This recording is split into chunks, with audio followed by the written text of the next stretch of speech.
Miko Peled is a peace activist who dares to say in public what others still choose to deny.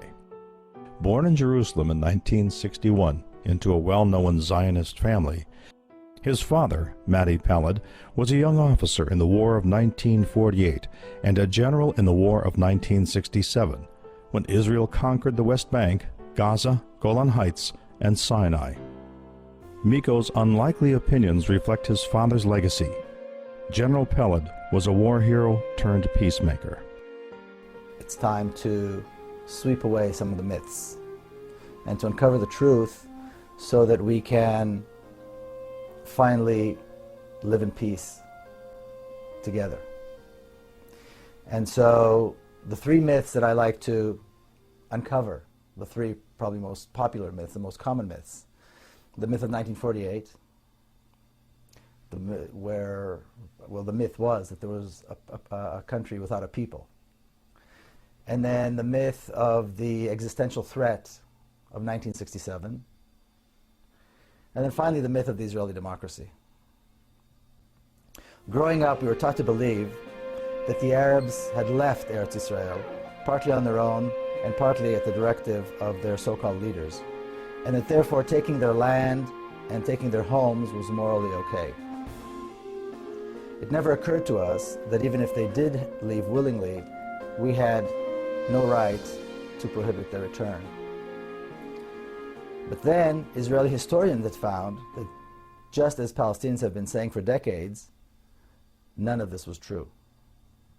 And it's interesting that when Palestinians claim something, we tend to doubt it. But then when Israeli historians come up and say the exact same thing, well then, now we accept it. As though the Palestinian word is not good enough. And so Israeli historians had confirmed that Israel was created on the ruins of Palestine. Now, obviously Palestine was not a state yet at the time. We're talking about 1948.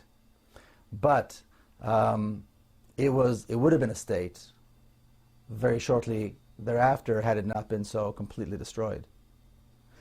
That had bustling cities, it had a middle class, it had trade and commerce. Palestinians had judges and scholars, and they had a rich political life. They had all the characteristics of a state to be. But the one thing in which they didn't invest, the one thing in which Palestinians did not have, was the military. Any kind of militia. And so when the Jewish militias attacked, even though the Palestinians constituted the vast majority of the population, when the Jewish militias attacked, they were helpless. The Jews, on the other hand, in Palestine at the time, were a minority, probably less than 500,000, but they had put together state-like institutions. So they had their own schools, they had their own universal healthcare system, for example, they had a quasi-government of which my grandfather was a member, and all of these were created based on the principle of hafradah, which in Hebrew means segregation. In other words, to be completely separate from all the institutions that the Palestinians had had. And the one thing that they did, in which they did invest heavily, was a very strong militia. A militia of young men, well indoctrinated, well trained, of which my father was a member. And they were determined to create a Jewish state in Palestine, completely disregarding the fact that the majority of the population were not Jews, but were Palestinian Arabs. It turns out that the creation of Israel had not, after all, been a haphazard fight in which the Arabs fled their homes due to the directives of their own leaders. It had been an unprovoked, systematic campaign of ethnic cleansing by the Jewish militia involving massacres, terrorism, and the wholesale looting of an entire nation. Now it's interesting, my mother was born and raised in Jerusalem. She was born in 1926. And she recalls the Palestinian neighborhoods in West Jerusalem. And when the residents of these neighborhoods were forced to leave their homes, which are still in Jerusalem, they're beautiful, spacious homes with beautiful gardens, were offered to Jewish families And one such home was offered to her, being the wife of an officer and so forth. And she refused it. She said she could not bring herself to move into the home of a family that had been forced out and is now living in a refugee camp. She also said, and I heard this confirmed by many people, that when the Jewish forces came into the homes, the coffee was still warm on the table. The people had just left. And then the looting began. And again, she recalls seeing the truckloads of furniture and rugs and what have you being taken away from those homes. Another widely accepted Zionist myth is that in 1967, Israel faced an existential threat where the armies of 3 Arab countries were invading, and miraculously the Jewish forces were able to beat them all and conquer huge, huge, huge tracts of land. Now, setting aside for a moment the fact that countless books have been written in Hebrew and English and Arabic and other languages, and that documentaries have been filmed disproving this completely and showing that the purpose of the war was conquest. In my own research in preparation for this book, I spent days at the Israeli Army archives. And I read from the minutes of the meetings of the Israeli General Staff, the top IDF, top brass, and the things that were said during those meetings. And I want to quote from my book one such passage.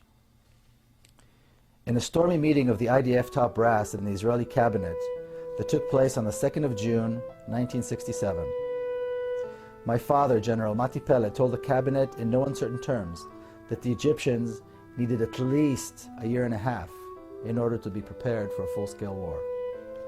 His point was that the time to strike a devastating blow against the Egyptian army was now, not because of an existential threat, but because the Egyptian army was not prepared, and it was an opportunity to destroy it once again.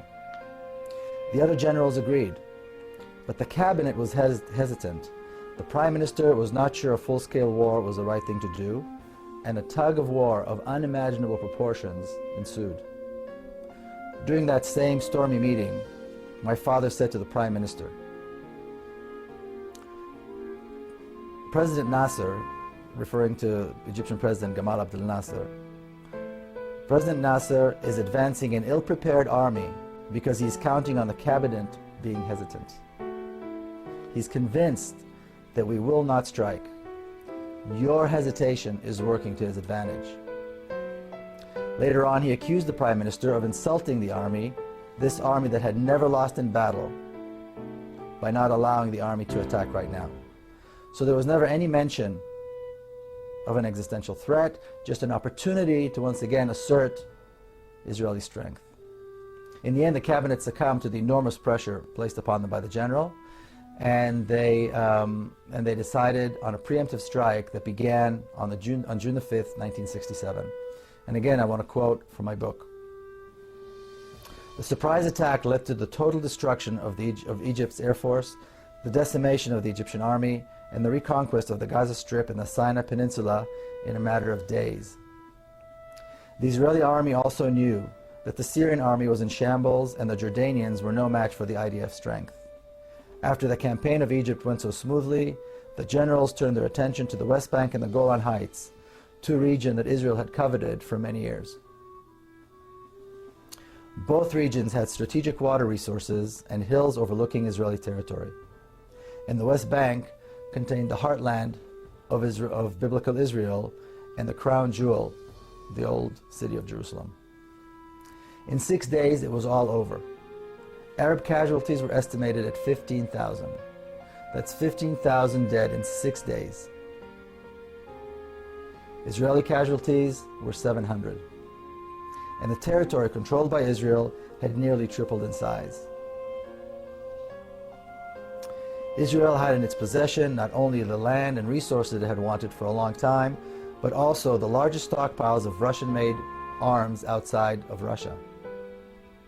Israel had once again asserted itself as a major regional power, or as the neighborhood bully. Now here's something of immense proportion that takes place, and take into account that this is over 4 decades ago. And again I quote, "At the first weekly meeting of the General Staff after the Six-Day War, Chief of Staff Yitzhak Rabin was beaming with the glory of victory. But when the meeting was nearing its end, my father raised his hand.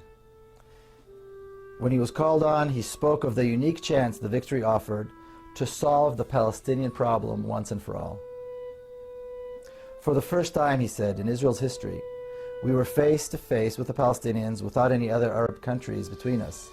Now we had a chance to offer them a state in the West Bank and the Gaza Strip." He claimed with certainty that holding on to the West Bank and people who lived in it was contrary to Israel's long-term strategy.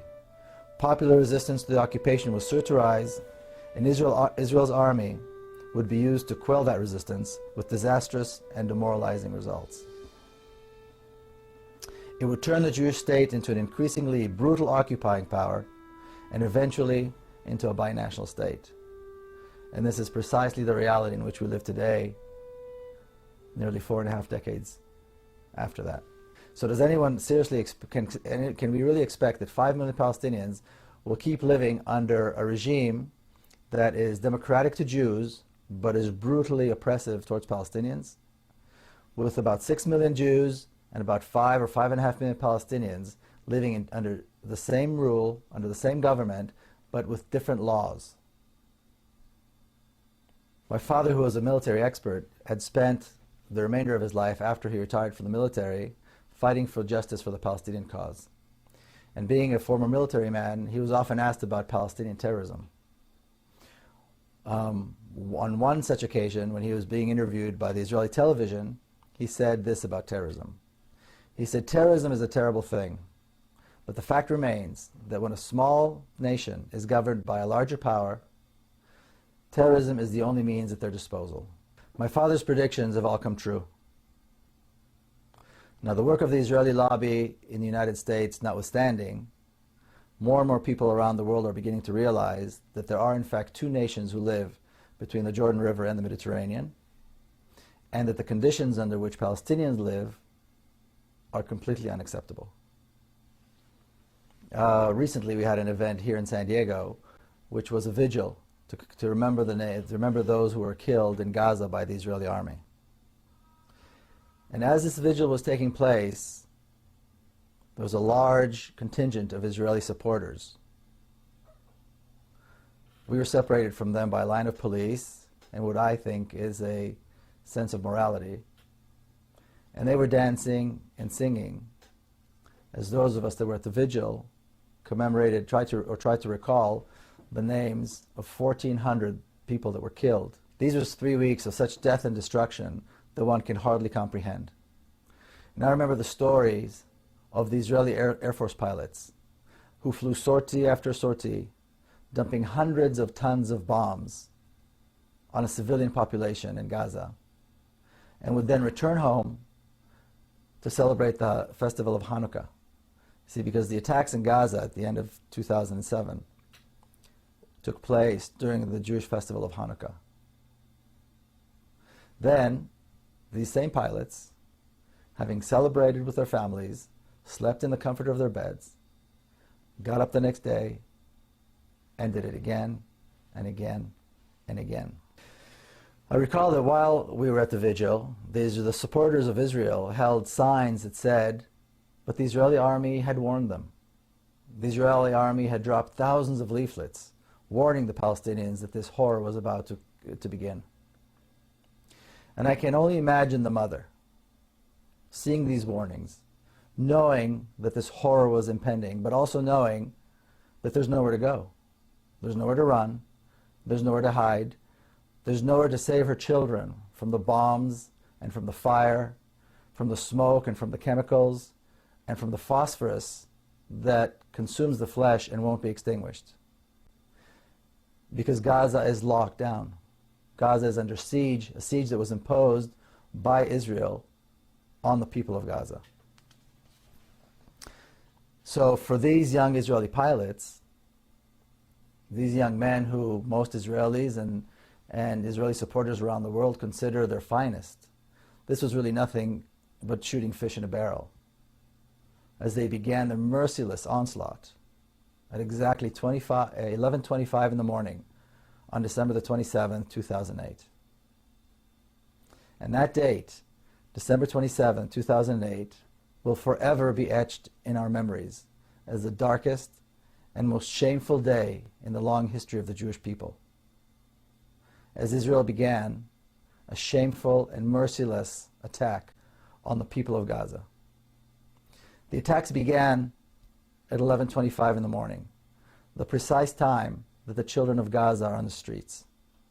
Between 11 and 11:30, children of Gaza are either on the way to school or on the way home from school, as that is the time that the two shifts of the school day change.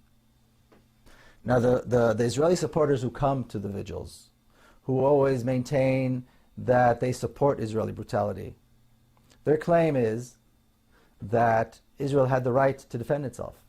But Israel's actions were justified because Israel was defending itself against the onslaught of rockets that were being shot into Israel by Hamas militants out of Gaza. Thousands and thousands of rockets that were designed to harm Israeli citizens. Now, I know a thing or two about these rockets. I recall sitting on a Saturday afternoon with my family and my children in a kibbutz not far from Gaza. And at one point, we heard those rockets flying overhead. And we heard the sirens and the warning signs. And we all had to run into the protective rooms that were built for that. And it was frightening. Only last December, I visited the kibbutz again, and a Qassam rocket fell by the kindergarten on the kibbutz while the children were present and were outside. There was shattered glass everywhere. Children were hurt. They were bleeding. Some of the children had to be hospitalized. Some of the children were in shock. It was horrible. I went and I walked and I saw the hole in the ground created by the rocket, the size of a large soccer ball. And then I remembered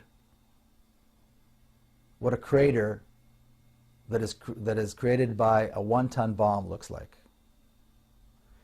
It's the size of a city block. Children aren't scratched and they're not in shock as a result of that. They're decimated. They are burnt. They choke from the fumes and they are buried in the rubble. Now, multiply that by 100, and then again, and then again. And remember, or keep in mind, that Gaza is one of the most densely populated areas in the world.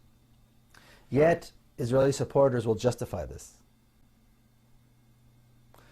Many Jewish people will recall the story in the book of Genesis, chapter 18, where God decides to destroy the city of Sodom because they were sinners.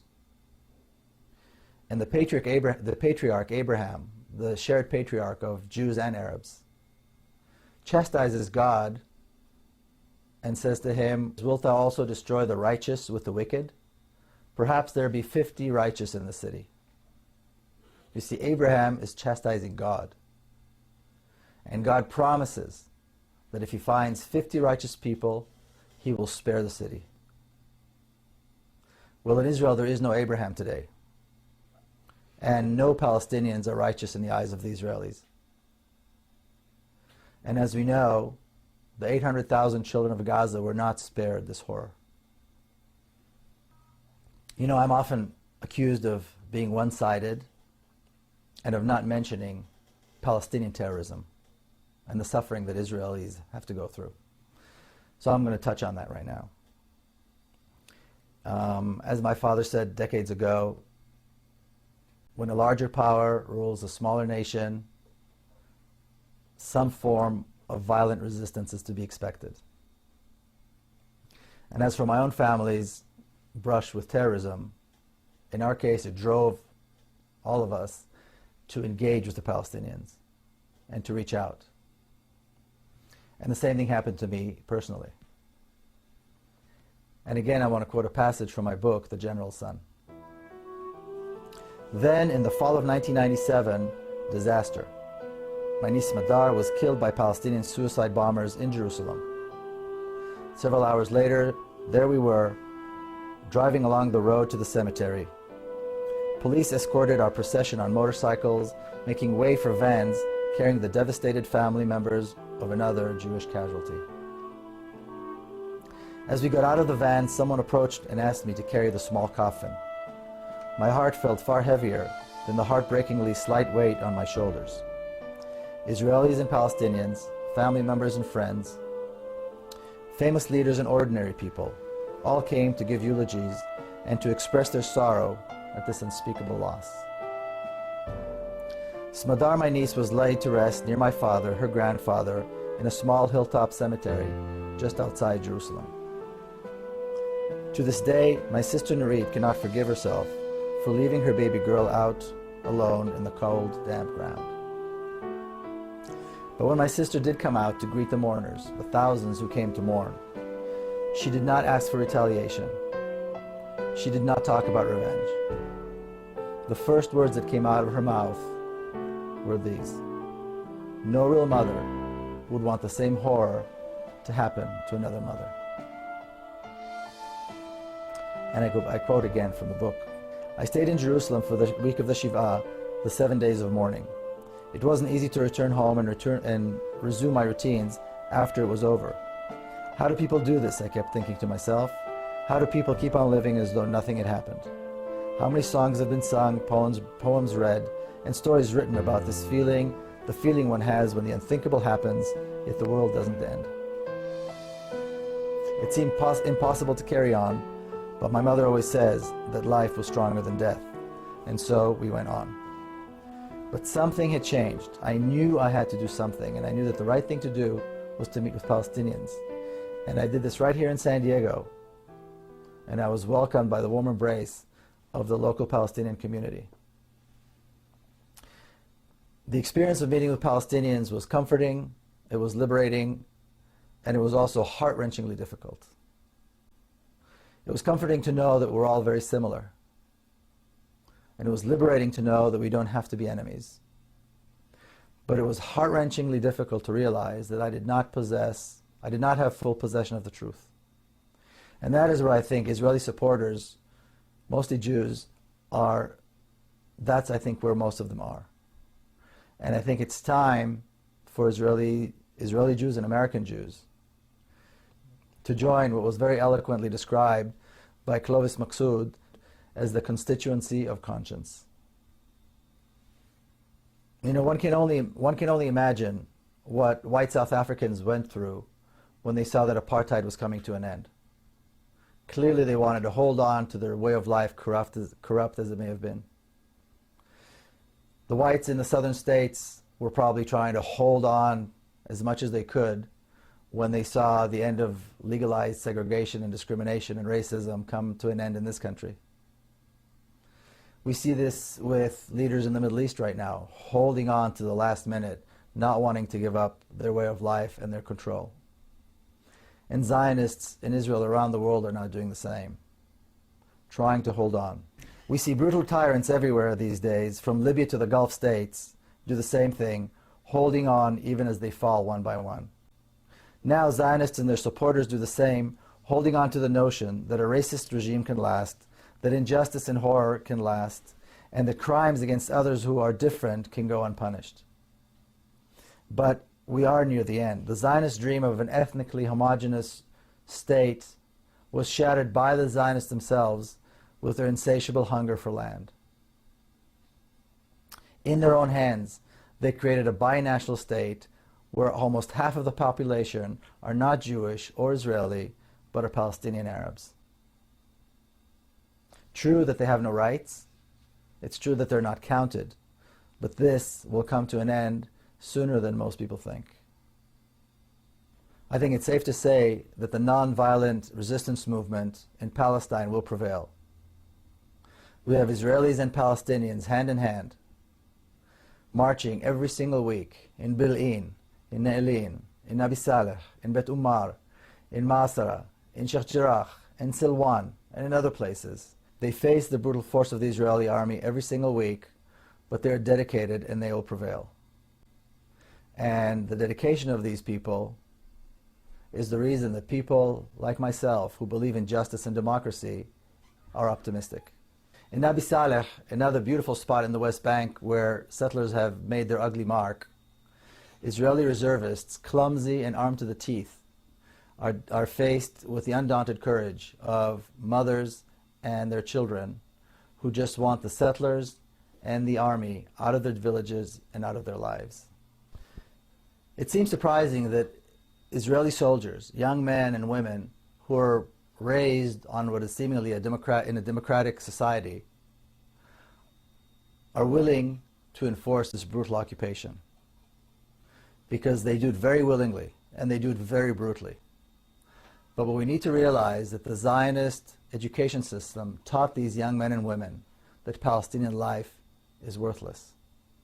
So for those people who do want to associate themselves with Israel and with Zionism and drape themselves in the Zionist flag, the flag that has come to symbolize intolerance, hate, racism, and brutality, they can feel free to do so. But they need to know this, that when the trials begin and the tribunals take their place, and when this Truth and Reconciliation Commission begins its work, and they're finally shamed into admitting that they were wrong, they need to remember to go down on their knees and beg forgiveness from the people they so blatantly wronged.